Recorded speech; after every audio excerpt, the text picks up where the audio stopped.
السلام علیکم ورحمۃ اللہ وبرکاتہ۔ قیامت کا سب سے پہلا سوال حضور تاجدار مدینہ سرور قلب و سینہ امام الانبیاء صلی اللہ تعالی علیہ وآلہ وسلم نے ارشاد فرمایا، قیامت کے دن بندے کے اعمال میں سب سے پہلے نماز کا سوال ہوگا۔ اگر وہ نماز درست نکلی تو اس نے کامیابی پائی، اگر نماز میں کمی ہوئی تو وہ رسوا ہوا اور اس نے نقصان اٹھایا۔ انسان کی کامیابی کا دار و مدار نماز پر ہے۔ اگر نماز کی پابندی کی، نماز کی حفاظت کی تو انسان کے لیے کامیابی ہے۔ اگر نماز میں کمی ہوئی، سستی کی وجہ سے، لاپرواہی کی وجہ سے یا دنیا داری کی وجہ سے نماز کو چھوڑ دیا تو کل قیامت کے دن ایسا بندہ رسوا بھی ہوگا اور اسے نقصان بھی اٹھانا پڑے گا۔ دوسری روایت کے اندر میرے کریم آقا علیہ الصلاۃ والتسلیم نے ارشاد فرمایا کہ جو خوش نصیب بندہ نماز کی حفاظت کرے تو وہ نماز اس بندے کے لیے قیامت کے دن نور، دلیل اور نجات ہوگی، اور جو بندہ اس کی حفاظت نہ کرے یعنی نماز کی حفاظت نہ کرے تو اس کے لیے وہ نماز قیامت کے دن نہ تو نور ہوگی، نہ ہی دلیل اور نہ ہی بندے کے لیے بخشش اور نجات کا ذریعہ ہوگی، بلکہ نعوذ باللہ ایسا شخص کل قیامت کے دن فرعون، قارون، حامان اور ابی بن خلف کے ساتھ ہوگا۔ یعنی حکومت، دولت اور وزارت اور تجارت کی وجہ سے یہ چار لوگ مشہور تھے، فرعون، قارون، حامان اور ابی بن خلف کے ساتھ۔ ایسے بندے کا حشر ہونے والا ہے کل قیامت کے دن جو نماز کی حفاظت نہیں کرنے والا۔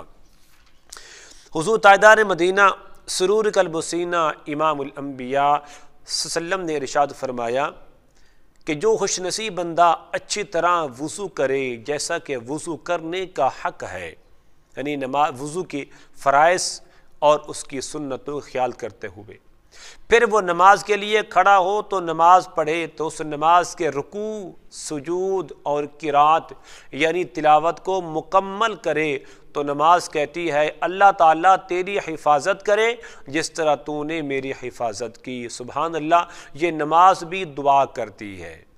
کس کی؟ حفاظت کی دعا کرتی ہے۔ میری اللہ جس طرح اس نمازی نے میری نماز یعنی مجھے ادا کیا ہے، اس کے ایمان کی، اس کے مال کی، اس کے جان کی حفاظت فرما، اس طرح کہ جس طرح اس بندے نے میری حفاظت کی۔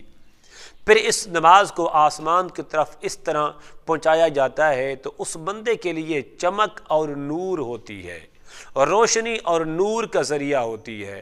جب آسمان تک یہ نماز پہنچائی جاتی ہے تو فرمایا آسمان کے دروازے اس نماز کے لیے کھولے جاتے ہیں، حتیٰ کہ اس نماز کو اللہ تبارک و تعالیٰ کی مقدس بارگاہ میں پیش کیا جاتا ہے تو وہ نماز اس نمازی کی شفاعت کرتی ہے۔ سبحان اللہ، ایک طرف تو وہ نمازی کے لیے دعا کرتی ہے اس کی حفاظت کی، پھر وہی نماز اس نمازی کے لیے شفاعت بھی کرتی ہے۔ تو جس کی شفیع نماز ہو، جس کی شفاعت کرنے والی نماز ہو، جس بندے کے لیے دعا کرنے والی نماز ہو، جب نماز اللہ اس کے رسول کا اتنا محبوب عمل ہے تو جس بندے کے حق میں یہ دعا کرے گی دعا قبول کی جائے گی، جس بندے کے حق میں یہ نماز شفاعت کرے گی اس کی شفاعت بھی قبول کی جائے گی۔ میرے کریم آقا علیہ السلام نے پھر ارشاد فرمایا اگر اس بندے کا رکوع، سجود اور قرات مکمل نہ ہو تو نماز کہتی ہے اللہ تعالیٰ تجھے چھوڑ دے جس طرح تو نے مجھے ضائع کر دیا۔ یعنی جلد بازی نماز کے اندر کی، نہ رکوع کا پتہ ہے، نہ سجود کا اور نہ ہی قرات کا پتہ ہے، بس آیا اور چلا گیا تو نماز ایسے بندے کے لیے بد دعا کرتی ہے۔ کیا کہتی ہے؟ یا اللہ تو اسے چھوڑ دے جس طرح اس بندے نے مجھے ضائع کیا۔ پھر اس نماز کو آسمان کی طرف اس طرح پہنچایا جاتا ہے کہ اس نماز پر تاریکی چھائی ہوتی ہے، اندھیرے چھائے ہوتے ہیں، اس پر آسمان کے دروازے بند کر دیے جاتے ہیں۔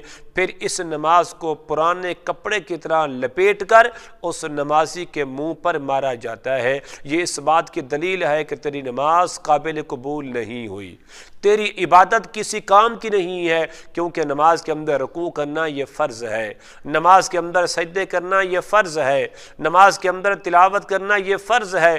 جب جس نمازی نے فرائض کا خیال نہیں کیا تو وہ نماز اس بندے کے لیے نقصان کا ذریعہ ہے۔ اللہ تبارک و تعالی ہمیں صحیح معنوں میں وضو کر کے صحیح طریقے سے نماز ادا کرنے کی توفیق عطا فرمائے۔ السلام علیکم ورحمۃ اللہ وبرکاتہ۔